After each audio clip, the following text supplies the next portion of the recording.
Aceh terkenal dengan julukan Serambi Mekah. Julukan tersebut menunjukkan bahwa ajaran agama Islam merupakan suatu hal yang menjadi pondasi dalam kehidupan masyarakat di Aceh.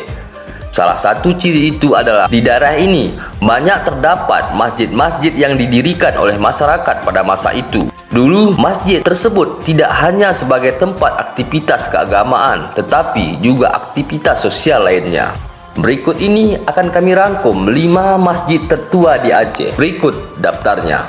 Nomor 5, Masjid Tuha Ulay Karing. Masjid ini terletak di Gampung Lemasen, Ulay Karing, atau tepatnya di Simpang 7 Ulay Karing, Banda Aceh. Masjid ini dibangun pada abad ke-19 oleh ulama asal Yaman, Habib Abdul Rahman bin Habib Husain Al-Mahdali alias Habib Kuala Ba'u. Konstruksi Masjid Tuha Ulay Karing hampir sama dengan Masjid Tengku di Anjong. Masjid ini adalah basecamp dakwah Habib Kuala Ba'u di wilayah Ulay Karing pada zaman dulu. Hari ini, masjid ini difungsikan untuk kegiatan dinayah anak-anak sekolah di seputaran Ulay Karing. Usianya hampir 2 abad. Nomor 4, Masjid Tengku di Anjong. Masjid yang berlokasi di Gampung Pelulangahan, Banda Aceh, dibangun pada tahun 1769 Masehi oleh Syed Abu Bakar bin Husain bin Faqih Aka Tengku di Anjong. Jika dilihat ke belakang, pembangunan masjid ini dilakukan pada masa Sultan Alauddin Mahmud Shah.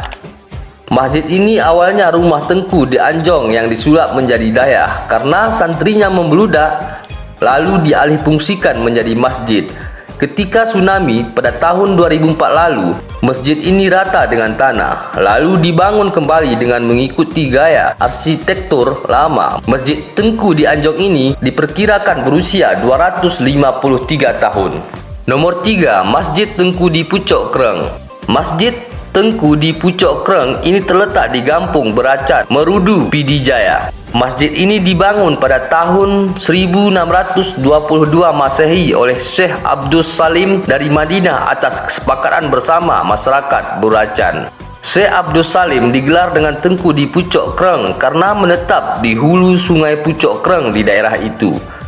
Masjid yang dijadikan pusat syiar Islam ini sempat direnovasi pada tahun 1947 dan tahun 1990. Uniknya, di masjid ini terdapat sebuah guci yang dipercaya keramat dan pantang bagi perempuan untuk mengambil air dari guci tersebut.